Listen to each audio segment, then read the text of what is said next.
राधा अष्टमी की आप सभी प्रिय भक्तों को मेरी तरफ से हार्दिक शुभकामनाएं। जैसा कि आप सभी को पता है कि कृष्ण जन्माष्टमी के 15 दिन बाद ही राधा अष्टमी का व्रत आ जाता है और जो व्यक्ति कृष्ण जन्माष्टमी का व्रत रखते हैं उनको राधा अष्टमी का व्रत जरूर से रखना चाहिए, तभी कृष्ण जन्माष्टमी का व्रत पूर्ण माना जाता है। आप सभी को बता दें कि जिन लोगों ने जन्माष्टमी का व्रत पूजन किया है उनको राधा अष्ट पर राधा रानी का पूजन करना अनिवार्य है। बिना कृष्ण जन्माष्टमी के पूजा का फल प्राप्त नहीं होता है।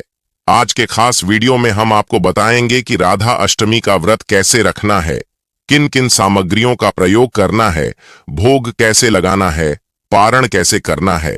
आपके सभी प्रश्नों के जवाब आज इस वीडियो में प्राप्त होंगे। जो पहली बार राधा अष्टमी का व्रत रखना चाहती है वो राधा अष्टमी का व्रत कैसे रखें, तो मेरे साथ वीडियो के अंत तक जरूर से बने रहिए और वीडियो को लाइक करके चैनल को सब्सक्राइब जरूर कर दीजिए। दिव्य ज्योति चैनल पर आपको पूजा पाठ से जुड़ी ऐसी ही जानकारियां प्राप्त होती रहती हैं। जिस तरह से कृष्ण जन्माष्टमी पर भगवान कृष्ण की पूजा की जाती है, उसी तरह राधा अष्टमी पर राधा रानी की पूजा करना जरूरी होता है। बिना कृष्ण की पूजा के राधा अष्टमी पर राधा रानी की पूजा जरूर से करनी चाहिए। कृष्ण जी के साथ में तभी आपको पूर्ण फल प्राप्त होता है। राधा रानी प्रेम और भक्ति का प्रतीक है। इनकी उपासना से जीवन में प्रेम आता है, मिठास आती है और धार्मिक मान्यताओं के अनुसार राधा रानी की उपासना करने से जीवन की सभी समस्याओं से छुटकारा मिल जाता है। और आज के जो खास वीडियो आप सभी के लिए है, तो यह प्रश्न का उत्तर भी आपको आज इस वीडियो में जरूर से मिलेगा। तो आप सभी को बताएं कि जिस दिन आप राधा अष्टमी का व्रत रखें उस दिन अपने मुख से राधा नाम का उच्चारण जरूर से करें। इसका उच्चारण यानी राधा नाम का उच्चारण करने से ही आपके सारे पाप कट जाते हैं, जीवन में आने वाली बाधाएं दूर होती हैं। इसीलिए तो कहा जाता है, राधा प्यारी की जय, ऊंची अटारी वाली की जय, बरसाने वाली की जय, मेरी लाडली किशोरी राधा जी की जय। तो पंचांग के अनुसार जो भाद्र माह की शुक्ल पक्ष की अष्टमी होती है, इसी के दिन राधा अष्टमी का व्रत रखा जाता है। इस बार आप सभी को पता है कि 11 सितंबर को राधा अष्टमी का व्रत है। 11 सितंबर की दिन ही राधा अष्टमी का व्रत रखा जाएगा और उदया तिथि के अनुसार अष्टमी तिथि जो है वह बुधवार को ही प्रारंभ होगी। तो बहुत ही शुभ संयोग है। तो लाडली जी की स्पेशल पूजा पाठ और उपाय इस समय आप कर सकते हैं राधा रानी का। जिस तरह से भगवान श्री कृष्ण का जन्म रात के 12 बजे हुआ, तो राधा रानी का जन्म उसी प्रकार दिन के 12 बजे हुआ था। तो इस व्रत में दोपहर 12 बजे की पूजा का विधान होता है। प्यारी जी का जो कहते हैं कि इनके दर्शन करने के लिए लोग वृंदावन और बरसाना भी जाते हैं। और आप सभी को बता दें कि अगर आप नहीं जा सकते हैं तो आप अपने घर में जरूर से राधा रानी की पूजा पाठ करें, और जा सकते हैं तो वृंदावन और वर्ष ने जाकर आप इनकी पूजा का जो फल है वह प्राप्त करके आ सकते हैं। राधा अष्टमी वाले दिन कोई भी मुहूर्त नहीं है। इस साल राधा अष्टमी बहुत ही शुभ संयोग के साथ है। तो ऐसे में आप सुबह से लेकर रात तक किसी भी समय तक राधा अष्टमी की पूजा कर सकते हैं। रवि योग का निर्माण हो रहा है, तो राधा अष्टमी और महालक्ष्मी व्रत में बहुत ही ज्यादा कई लोगों को कंफ्यूजन होती है। तो राधा अष्टमी का व्रत हर साल भाद्र मास के शुक्ल पक्ष की अष्टमी तिथि के दिन रखा जाता है और इसी दिन से मासिक दुर्गा अष्टमी व्रत भी होता है और इसी दिन से महालक्ष्मी 16 दिन के जो व्रत होते हैं वह प्रारंभ हो जाते हैं। महालक्ष्मी व्रत 11 सितंबर दिन बुधवार से शुरू होकर 24 सितंबर दिन मंगलवार को समाप्त होंगे। दोनों अलग अलग व्रत है, इनका आपको विशेष ध्यान रखना है। राधा अष्टमी का व्रत सिर्फ एक दिन होता है और जो महालक्ष्मी व्रत होते हैं वह पूरे 16 दिन तक रहते हैं। जो व्यक्ति राधा अष्टमी के व्रत के दिन राधा रानी और भगवान कृष्ण के व्रत की पूजा कथा को सुनते हैं, उनका जीवन सुख समृद्धि से और ऐश्वर्य से भर जाता है। साथ ही इस दिन इन दोनों की पूजा का विशेष कर महत्व होता है। इस दिन जितना हो राधा रानी के नाम का जप जरूर से करें। ऐसा कहा जाता है कि भगवान श्री कृष्ण का आशीर्वाद पाना चाहते हैं तो आपको पहले राधा रानी की कृपा पाना बहुत ही जरूरी होता है। इनका नाम जप करके भगवान श्री कृष्ण को पाना सरल हो जाता है। राधा अष्टमी के अवसर पर व्रत और पूजा करके जीवन में सुख और समृद्धि आती है। इसी के साथ राधा कृष्ण के आशीर्वाद से जीवन में दुख दर्द भी दूर होते हैं। राधा अष्टमी व्रत की पूजा की विधि अब मैं आपको बताऊं तो आप ध्यान से सुनिए। जो महिलाएं संतान सुख और अखंड सौभाग्य की प्राप्ति रखती हैं, यह व्रत पुरुष, कुंवारी लड़की या बच्चे सभी रख सकते हैं। इस व्रत को रखने के लिए कोई अलग से विधान नहीं है। कृष्ण जन्माष्टमी का व्रत सभी रखते हैं, उसी तरह से यह व्रत भी सभी रख सकते हैं। राधा अष्टमी का व्रत रखना इसलिए जरूरी होता है, अगर आपने कृष्ण जन्माष्टमी का व्रत रखा है तो राधा अष्टमी का व्रत जरूर से रखें, क्योंकि आपको कृष्ण जन्माष्टमी व्रत का पूर्ण फल प्राप्त नहीं होगा जब तक आप राधा अष्टमी का व्रत नहीं रखेंगे। पौराणिक कथा के अनुसार लोग राधा रानी जी को प्रसन्न कर लेते हैं और उनसे श्री कृष्ण अपने आप प्रसन्न हो जाते हैं। राधा रानी के बिना भगवान श्री कृष्ण की पूजा अधूरी मानी जाती है। और अब मैं आपको पूजा कैसे करनी है यह बता रहा हूं। राधा अष्टमी व्रत के दिन सुबह जल्दी उठकर पानी में गंगा जल मिलाकर स्नान करना चाहिए, और महिलाएं हैं तो उनको सिर धोकर नहाना चाहिए अष्टमी पर। और इस बद जो अष्टमी है यह अद्भुत सहयोग में है, क्योंकि गौरा अष्टमी भी इसे कहा जाता है, दुर्गा अष्टमी भी इसे कहा जाता है, और बुधवार के दिन पड़ रही है, तो यह अपने आप में एक अलग महत्व रखती है। ऐसा शिव महापुराण में लिखा गया है कि बुधवार की अष्टमी अपने आप में अलग महत्व रखती है। तो यह अद्भुत संयोग के साथ में इस बार अष्टमी आई है। अगर कोई पहली बार यह अष्टमी का व्रत रखेगा, उसके लिए यह व्रत पुण्यदायी और फलदायी माना जाएगा। जैसा कि हमने आपको बताया कि अष्टमी के दिन सुबह महिलाएं अपना स्नान करें और सिर धोकर नहाएं, और उसके बाद सा वस्त्र धारण करें और सूर्य देव को जल अर्पित करें। पूजा घर को अच्छी तरह साफ करके गंगा जल के छींटे लगाएं। अगर आप अपने पूजा घर में पूजा करना चाहते हैं तो वहां पे ईशान कोण में एक चौकी पर लाल या पीले रंग का वस्त्र बिछा करके उस पर राधा रानी की फोटो स्थापित कर दें। अगर आप युगल सरकार की सेवा करते हैं तो उनकी पूजा करो, और अगर आप बाल राधा रानी या लड्डू गोपाल की सेवा करते हैं तो उनकी पूजा करें। अगर आपके पास में राधा रानी युगल सरकार की सेवा नहीं है तो आप अपने लड्डू गोपाल का श्रृंगार राधा रानी के स्वरूप को मान करके कर सकते हैं। श्री बांके बिहारी जी मंदिर में राधा अष्टमी पर बांके बिहारी जी का श्रृंगार राधा स्वरूप में किया जाता है। इसके बाद मिट्टी या तांबे से बने कलश में जल में एक रब का सिक्का दक्षिणा स्वरूप डालें और आम के पत्ते रखकर कलश के मध्य में एक नारियल स्थापित कर दें। इसके बाद पंचामृत से राधा रानी और जो कान्हा जी हैं उनका अभिषेक करें और राधा कृष्ण का सुंदर श्रृंगार करके उनको नई पोशाक धारण करवाएं। पूरे साल में सिर्फ राधा अष्टमी के दिन ही राधा रानी के चरण दर्शन होते हैं, इसलिए श्रृंगार करते समय राधा प्यारी के लहंगे को थोड़ा ऊपर करके पिन करें ताकि घर में सभी राधा रानी के चरणों के दर्शन कर सके। बाकी पूरे साल राधा रानी के चरण ढके रहते हैं।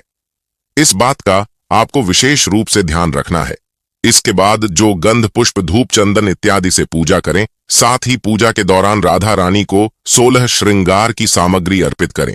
इससे दाम्पत्य जीवन खुशहाल रहता है। और हर साल में 2 बार, एक बार जब आप तुलसी महारानी को करते हैं श्रृंगार उस समय यानी देव उठनी एकादशी पर, और एक बार राधा प्यारी को जरूर से श्रृंगार की सामग्री अर्पित करें। पूजा दौरान श्री राधा कृष्ण के मंत्रों का जाप करते रहे और राधा कृपा स्रोत राधा चालीसा का पाठ करें। अंत में राधा की आरती यानी राधा कृष्ण की आरती करें और पूजा में हुई गलतियों के लिए प्रार्थना करें। इसके बाद भोग स्वरूप उनको करवी या फिर मालपुए का प्रसाद जरूर से चढ़ाए और उसी को भोग में बांट दे। यहाँ एक प्रश्न यह है कि राधा रानी जी को भोग में क्या समर्पित किया जाता है, तो तुलसी अर्पित कर सकते हैं और आप जो चाहे वह अर्पित कर सकते हैं। प्यारी जी की सेवा में जो भी आप भोग लगाएंगे, जैसे तुलसी दल नहीं डालेंगे तो जो राधा रानी है वह उसे स्वीकार नहीं करती है। जो भी आप भोग स्वरूप रखें उसमें तुलसी दल जरूर से अर्पित करें। लड्डू गोपाल की सेवा कर रहे हैं तो भी भोग में तुलसी दल अर्पित करना अनिवार्य होता है। तुलसी दल अर्पित करना हो जैसे ठाकुर जी के हाथ में रखते हैं, सर पर विराजमान होते हैं, ऐसे ही राधा जी के हाथ में भी तुलसा जी रखती हैं और राधा अष्टमी पर तुलसी तोड़ी नहीं जाती। महारानी को हम जल अर्पित करेंगे, दीपदान करेंगे, प्रार्थना, पूजा, परिक्रमा सब करेंगे, बस तुलसी तोड़ेंगे नहीं। इसीलिए अष्टमी के लिए तुलसा जी पहले से ही तोड़कर रखें। पूरा दिन अपने राधा कृष्ण की यादों में रहे और उनका भजन कीर्तन करते रहे। मन में कोई विचार गलत लेकर ना आए और न किसी की बुराई, चुगली, निंदा इत्यादि करें और बेकार की जो भी बातें हैं उन सभी से बचना है। व्रत का फल शून्य हो जाता है। अगर आप इन सब चीजों में रहते हैं, व्रत के दौरान ब्रह्मचर्य का पालन विशेष रूप से माना गया है, तो जो महिलाएं गर्भ अवस्था में है तो उनको कैसे यह जो व्रत है वह करना है। तो गर्भ अवस्था है, अगर शारीरिक रूप से बहुत ज्यादा कमजोर है तो ऐसी स्थिति में आप फलाहार खाते हुए व्रत रख सकते हैं और राधाष्टमी के व्रत का पारण अगले दिन सुबह सूर्योदय के बाद स्नान, पूजा पाठ और दान करके अन्न खाकर व्रत खोला जाता है।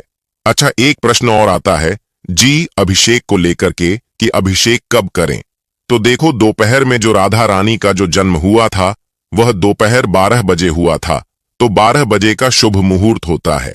उसी समय आपको पूजा और अभिषेक, भोग इत्यादि करना है और उसके अगले सुबह उठकर आपको सिर्फ जल से स्नान करके सुबह की जैसे जैसे रोज आप नॉर्मल पूजा करते हैं उस तरह से पूजा करें और सुबह दूध, फल या ड्राई फ्रूट्स वगैरह करके आप जो है भोग लगा करके दोपहर में 12 बजे के करीब जो आपको शुभ समय बताया गया है उस समय बढ़िया से अवश्य करेंगे और विशेष भोग धारण करके आप जिस तरह से भोग लगाना चाहते हैं वैसे भोग लगाकर नई पोशाक पहनाएं।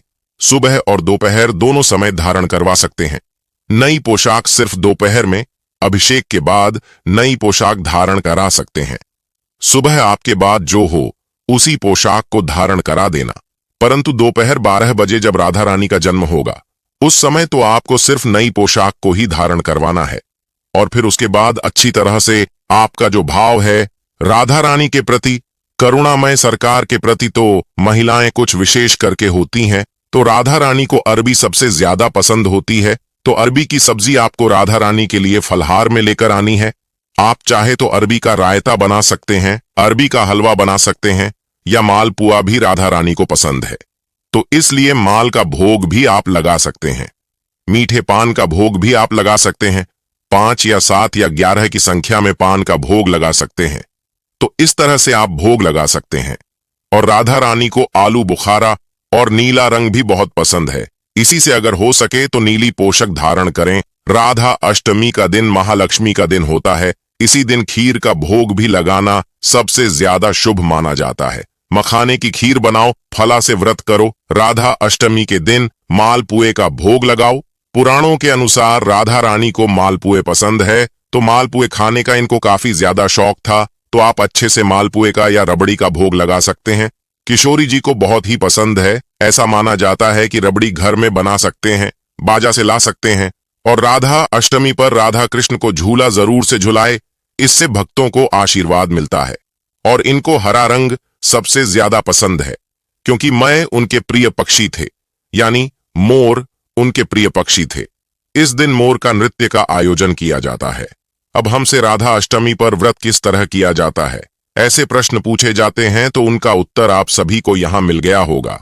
तो देखिए, राधा अष्टमी का व्रत वैसे तो 3 तरीके से रखा जाता है। पहला होता है फला से, दूसरा निर्जला व्रत रखा जाता है, और आप चाहो तो राज अष्टमी का व्रत निर्जल करना चाहते हैं तो यह अच्छा होता है। परंतु भक्त निर्जल व्रत ना कर पाए तो शाम की पूजा के बाद एक समय फलाहार यानी कि कूटू सिंघाड़े के आटे से बना भोजन कर सकते हैं। इस तरह भक्तों को दुर्गा अष्टमी का व्रत फलाह फल भी मिलता है, क्योंकि इस दिन मासिक दुर्गाष्टमी व्रत होता है। दूसरा तरीका जिसमें लोग 24 घंटे व्रत करने में असमर्थ होते हैं तो उन्हें मध्यकाल तक व्रत रखने की सलाह दी जाती है। मतलब राधा रानी का अभिषेक करना है और मध्यकाल के बाद पूजा करने के बाद हम भोग लगाते हैं। उसके बाद उसी भोग को खाके हम अपना व्रत खोलते हैं और सात्विक या जो राधा रानी को भोग लगाए सिर्फ वही खाना होता है। तो इस तरह से जो है राधा रानी के जन्म उत्सव पूरी तरह से स्वात्विक भोजन के साथ में मनाया जाता है। अब एक प्रश्न यह है कि राधाष्टमी पर समा के चावल खा सकते हैं कि नहीं, तो यह बिल्कुल आप खा सकते हैं। समा के चावल जो होते हैं उनसे खीर बनाकर खा सकते हैं। तो यह बहुत ही उत्तम है। कई लोग सब में ही व्रत रखकर अष्टमी को उत्सव करते हैं। बरसाने में बहुत भंडारे होते हैं, इसी से व्रत एक दिन पहले रखा जाता है। वृंदावन में भी व्रत का नहीं है, वह राधा कृष्ण को अपने बालक के रूप में मानते हैं और अधिक उत्सव खुशियां मनाने लगते हैं। तो जिस तरह से जिसका भाव है, वह अपने भाव के अनुसार उसी तरीके से व्रत रख सकते हैं। तो अब देखिए, राधा अष्टमी का जो दिन होता है वो बहुत ज्यादा फलदायी होता है, तुरंत फल देने वाला होता है, बहुत ज्यादा शुभ संयोग के साथ होता है। तो इसी दिन में अगर हम कुछ आसान से उपाय करते हैं तो इससे हमारे जो मन की इच्छा होती है वह तुरंत पूरी भी हो जाती है। क्या आप चाहते हैं कि आपको अच्छा जीवन साथी मिले और आपकी मनचाही शादी हो, तो राधा अष्टमी के दिन पूरे दिन मन से पूजा करें। पूजा से राधा रानी को कुमकुम का तिलक चढ़ाएं, कृष्ण को हल्दी और चंदन का तिलक लगाएं और अपने प्रेम को पाने की इच्छा है तो अपने प्रेमी का नाम पान के पत्ते पर लिखें और इसे राधा रानी के चरणों में अर्पित करना। ऐसी धार्मिक मान्यता है कि इस उपाय को करने से साधक के मन में बसे उसका प्रेमी का साथ उसको जीवन भर के लिए मिल जाता है। प्रेमी जीवन साथी के रूप में उसके सामने आ जाता है। यही युगल जोड़ों के लिए बहुत ही अच्छा कारगर उपाय है। देखो, हमसे सबसे ज्यादा प्रश्न जो पूछे जाते हैं वह यह भी है कि जैसे महिलाएं पीरियड्स में राधा अष्टमी व्रत करें या ना करें, तो राधाष्टमी व्रत जरूर से करेंगे, पर कोई भी डायरेक्ट सेवा पूजा नहीं करेंगे। राधा प्यारी को झूला झुलाना भोग सेवा नहीं करेंगे, राधा कृष्ण का अभिषेक भी नहीं करेंगे। एक जगह बैठक ज्यादा से ज्यादा नाम जप करें और मानसिक रूप से जो है आप पूजा कर सकते हैं और शारीरिक रूप से आप पूजा नहीं कर सकते हैं। पारण के समय आप पैसों को निकाल के रख सकते हैं और दान के समय आप दान का सामान निकाल के रख सकते हैं। तो कई सारी चीजें हैं जिनको आप कर सकते हैं। राधा जी के श्री चरणों में 2 शब्द हैं। राधके के इन चरणों पर शीश धरे, जगत के पालनहार उन चरणन से श्री राधा करो मेरा भी उद्धार, जिन चरणन की चाह में भटके ब्रजराज कुमार उन चरणन पर लाडली में जाऊं बलियार। इस तरह से आपको यह एक लाइन बोल देनी है। तो इस तरह से आप राधा अष्टमी का व्रत करें, बहुत ही धूमधाम के साथ राधा अष्टमी का व्रत करें। यह व्रत करने से आपको पुण्य की प्राप्ति होती है, फल प्राप्त होता है और आपके सभी दुख दूर होते हैं, गरीबी का नाश होता है, मनचाही इच्छाएं पूर्ण होती हैं। तो इस तरह से आप जो है व्रत करके इसका लाभ प्राप्त कर सकते हैं। वीडियो पसंद आए तो वीडियो को लाइक जरूर से कीजिए और चैनल पर नए हैं तो चैनल को सब्सक्राइब करके बेल आइकन जरूर से दबाइए और कमेंट में जय श्री राधे कृष्ण जरूर से लिखें और ओम नमः शिवाय भी जरूर से लिखें और चैनल को सब्सक्राइब जरूर से कर लीजिएगा। अगर आपको कोई भी टॉपिक ऐसा है जिससे रिलेटेड वीडियो चाहिए तो हमें कमेंट में जरूर बताएं।